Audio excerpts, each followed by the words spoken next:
तो इस वीडियो में मैं आपको ये बताने वाला हूँ कि आप कैसे 1500 के अंदर ही अंदर आपका ई कॉमर्स बिजनेस स्टार्ट कर सकते हो, और ये भी बताने वाला हूँ कौन सी कैटेगरी में आप सेल कर सकते हो और कौन सी कैटेगरी सबसे ज्यादा हॉट सेलिंग प्रोडक्ट होती है और कैसे आप न्यू प्रोडक्ट्स को फाइंड करोगे, वो भी मैं आपको इसमें सिखाने वाला हूँ। लेकिन उससे पहले एज ए न्यू सेलर आपको कौन कौन सी बातों का ध्यान रखना चाहिए जिससे आपका लॉस ना हो, वो सारी चीजें मैं आपको स्टेप बाय स्टेप बताऊंगा, तो वीडियो को एंड तक जरूर से देखना। तो सबसे पहली चीज मैं आपको ये बता दूं, अगर आप as a new seller without GST Meesho पे सेल कर रहे हो तो आपको 3 से 4 प्रोडक्ट्स है वो आपको बिल्कुल भी नहीं सेल करना है। उसके अलावा जो चीजें मैं बताऊंगा वैसे आप सेल कर सकते हो, या उसी कैटेगरी में आप कोई दूसरा प्रोडक्ट फाइंड करके वैसे भी आप सेल कर सकते हो। तो सबसे पहली चीज, अगर आप as a new seller sell कर रहे हो तो क्लोथिंग में बिल्कुल भी मत जाना, क्योंकि क्लोथिंग में बहुत ज्यादा रिटर्न आते हैं। वो क्यों आते हैं? क्योंकि हर कस्टमर को उनका साइज नहीं पता होता है, इस वजह से वो काफी ज्यादा रिटर्न कर देते हैं। और सेकंड चीज, शूज की कैटेगरी में भी सेम प्रॉब्लम होती है, उसमें भी बहुत ज्यादा कस्टमर रिटर्न आते हैं क्योंकि उसमें साइज फिटिंग नहीं होती। और थर्ड चीज, रिंग की कैटेगरी में भी यही होता है, क्योंकि बहुत सारे कस्टमर को उनके फिंगर का जो साइज होता है वो नहीं पता होता है। 16 नंबर, 17 नंबर, 18 नंबर ऐसे साइज के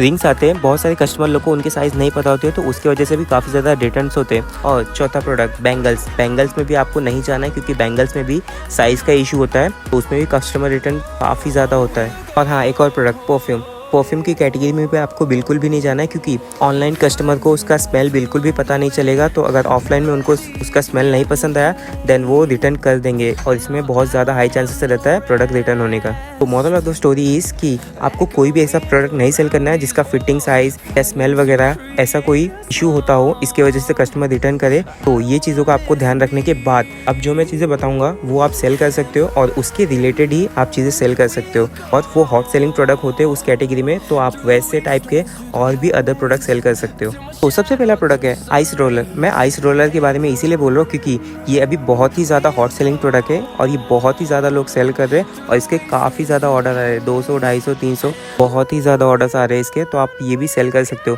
मैं ये नहीं कहूँगा कि आप लोग एग्जैक्ट कॉपी करो, जैसे मैंने वीडियो में बताया था कि आप डिफरेंट टाइप का भी सेल कर सकते हो। जैसे ये वाला मैंने एग्जांपल दिया था कि आप ये कैट टाइप का सेल कर सकते हो, बाकी सब लोग ये नॉर्मल वाला सेल कर रहे हो, तो आप थोड़ा यूनिक शेप का सेल करो, ये भी काफ़ी ज़्यादा सेल होगा। और जो सेकंड कैटेगरी है वो होम डेकोरेशन की कैटेगरी है। इसमें बहुत ही ज़्यादा ऑर्डर्स आते हैं और लोग बहुत ही ज़्यादा ऑर्डर्स करते हैं। इस चीज़ में आप अलग अलग वैरायटी की चीज़ें सेल कर सकते हो। इसमें बहुत ही ज़्यादा प्रोडक्ट्स है और बहुत ही यूनिक प्रोडक्ट आप सेल कर सकते हो, और बहुत ही कम सेलर है जो कि होम डेकोरेशन आइटम सेल करते हैं। फॉर एग्जांपल के लिए आप ये देखो, ये अभी दिवाली आने वाली है तो ये बंदा ये सेल कर रहा है, ये एज अ डेकोरेशन के लिए भी यूज़ होता है। और ये देखो, इसके काफ़ी ज़्यादा अच्छे ऑर्डर्स आए और 1000 रिव्यूज़ आए, मतलब इसके तकरीबन 80 से 90 हज़ार प्रोडक्ट्स गए हैं, तब जाके 1000 रिव्यूज़ आते हैं। सेकेंड चीज़, आप ये आर्टिफिशियल लीव सेल कर सकते हो। ये तो बहुत ही ज़्यादा बिकता है, ये हर कोई परचेस करता है एज अ डेकोरेशन आइटम, क्योंकि ये हर जगह यूज़ होता है। आप टीवी के पास लगा सकते हो, या विंडो पे ऐसा आर्टिफिशियल प्लांट लगा सकते हो, या डोर के पास लगा सकते हो, ये हर जगह लग जाता है। तो इसकी सेल्स और डिमांड बहुत ही ज़्यादा है और बहुत ही कम सेलर इसको सेल कर रहे हैं। और लास्ट में मैं आपको ये भी बताने वाला हूँ कि आप प्रोडक्ट को कैसे फाइंड कर सकते हो कि ये अभी हॉट सेलिंग प्रोडक्ट है, वो भी मीशो पे ही सर्च करके, वो मैं आपको एंड में बताता हूँ। अरे मैं प्राइसिंग तो बताना भूल ही गया। जो आइस रोल है उसका प्राइसिंग आपको ऑफलाइन मार्केट में 7 रुपया, 5 रुपया, 8 रुपया इतना ही पड़ेगा, तो आप वहाँ से परचेस कर सकते हो। और ये जो आर्टिफिशियल लीव है ये आपको 25-30 रुपीज़ या उससे भी कम में मिल सकता है होलसेलर के पास, तो वहाँ से परचेस करके डायरेक्ट सेल कर सकते हो। होम डेकोरेशन के आइटम में मुझे एक और प्रोडक्ट मिला था जो कि बहुत ही बेस्ट है, वो बहुत ही ज़्यादा सेल हो रहा है और उसकी कॉस्टिंग भी बहुत ही ज़्यादा कम है। वो सोचो, वो एक स्टिकर है, वो आपको 2 रुपये 3 रुपये में मिल जाएगा, और सेलिंग बहुत ही अच्छे खासे प्राइस पे हो जाएगा। उसकी मार्जिन भी आपको अच्छी मिलेगी और उसके कस्टमर रिटर्न भी बहुत ही ज़्यादा कम रहेंगे। अब आपको वो स्टिकर कहाँ से मिलेगा? एक्चुअली वो स्टिकर नहीं भी मिला तो आप सिर्फ गूगल पे जाओ, वहाँ पे जैसा आपको डिज़ाइन चाहिए उसका स्क्रीनशॉट लो, एंड देन फिर आप साइबर पे जाओगे, वहाँ पे जेरोक्स करते हैं वो लोग। जेरोक्स वो जो स्टिकर होता है ना, उस पर वो लोग कटिंग निकाल के देते हैं। तो आप एक पेज पे 5, 6, 7, 8 वैसे करके कटिंग निकाल सकते हो, तो उसका कॉस्टिंग आपको 2 रुपया 3 रुपया ही पड़ेगा। तो ये चीज़ें आपको कहीं से भी परचेस करने की ज़रूरत नहीं पड़ेगी, आप खुद से भी कर सकते हो एंड देन डायरेक्टली सेल कर सकते हो। इसमें आपको अच्छा खासा मार्जिन मिल जाएगा। और देखो गाइस, मैं आपको हमेशा यही सजेस्ट करूँगा, आप कॉपी कर रहे हो तो कॉपी मत करो एग्जैक्ट। अगर वो होम डेकोरेशन का आइटम ऐसे बेच रहा है तो आप उसको थोड़ा अलग वे में बेचो, मतलब थोड़ा अलग डिज़ाइन का, यूनिक डिज़ाइन का। ये रही होम डेकोरेशन की बात। अब किचन कैटेगरी में भी आप काफ़ी अच्छा सेल कर सकते हो और उसमें काफ़ी अच्छा मार्जिन निकाल सकते हो। उसमें कौन से प्रोडक्ट्स आते हैं जो बेसिक्स कॉमन प्रोडक्ट्स होते हैं ना, आप वो सेल कर सकते हो। जैसे ये देखो, ये इसमें ऑयल रख के तवे पे लगाते हैं ना, ये वाला प्रोडक्ट है। ये भी काफ़ी लोग ने परचेज़ किया, आप देख सकते हो।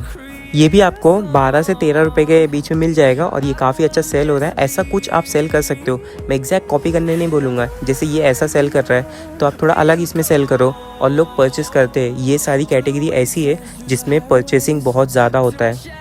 और अगर आप भी ये कैटेगरी में सेल करने का सोच रहे हो और प्रोडक्ट कैसे फाइंड करना है, तो आप नॉर्मल जस्ट मीशो पे जाओगे ना, वहाँ पे जो कैटेगरी में आपको सेल करना है, जैसे किचन कैटेगरी में, तो वहाँ पे जस्ट नॉर्मल आपको सर्च करना है किचन आइटम्स। तो वहाँ पे आपको जो भी हॉट सेलिंग प्रोडक्ट है ना वो दिख जाएंगे। तो उसी के मिलता जुलता आप सेल आउट कर सकते हो या उससे थोड़ा अलग। ऐसे आप होम डेकोरेशन लिख के भी सर्च कर सकते हो, वहाँ पे भी जो हॉट सेलिंग प्रोडक्ट है वो आपको मिल जाएगा।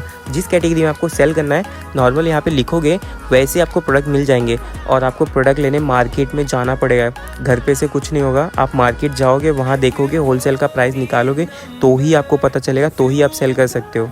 और ये भी नहीं करना है आपको तो जस्ट यूट्यूब पर सिंपली सर्च करो wholesale market of kitchen items, wholesale market of home decoration items. जो चीज़ आप सर्च करोगे वो उसका होलसेल मार्केट बता देगा। बट हाँ, जहाँ आप रहते हो वहाँ का लोकेशन ज़रूर से डालना, जैसे इन मुंबई, इन दिल्ली, ऐसा करके, तो ये आपको प्रॉपर वीडियो मिलेगी। और आप होलसेलर के पास जाओगे तो वो तो यही बोलेगा कि आप बल्क में ख़रीदो, बट उससे बल्क में नहीं ख़रीदना है आपको। उसको सिंपली बोलना है कि मैंने ऑनलाइन जस्ट चालू किया है, तो मुझे सिर्फ कुछ प्रोडक्ट चाहिए, थोड़े एक दो आप उससे परचेस कर लेना, एंड देन फिर फ़ोटो क्लिक करके उसको अपलोड कर देना। और जैसे ऑर्डर्स आएंगे तब जाके उससे प्रोडक्ट लेना। तो आपको ज़्यादा प्रोडक्ट ख़रीदने की ज़रूरत नहीं पड़ेगी। सिर्फ कुछ प्रोडक्ट आप परचेस करोगे 400-500 के, तो उससे भी आपका काम हो जाएगा। एक दो पीस सब चीज़ के। ऐसा करना है आपको, डायरेक्ट बल्क में कोई चीज़ें नहीं लेनी है। आप उससे नॉर्मली बात करके उसको समझाओगे ना, तो वो प्रॉपर समझ जाएगा कि ऐसा ऐसा है। आप उसको ये भी अश्योर्ड दे दो कि जैसे ऑर्डर्स आएंगे आप ज़्यादा लेकर जाओगे और उसी से लेके जाओगे, तो वो भी आराम से आपको स्टॉक दे देगा, वो भी लो क्वांटिटी में और लो प्राइसिंग में। तो ये सारी चीज़ें जस्ट मैंने एग्जांपल के लिए बताया था, इसमें से भी आप कुछ भी सेल कर सकते हो। और ये जो आइटम मैंने बताया ये 30 रुपीज़ से कम के प्रोडक्ट्स हैं, तो आप बहुत ही मिनिमम इन्वेस्टमेंट में अच्छा खासा सेल कर सकते हो।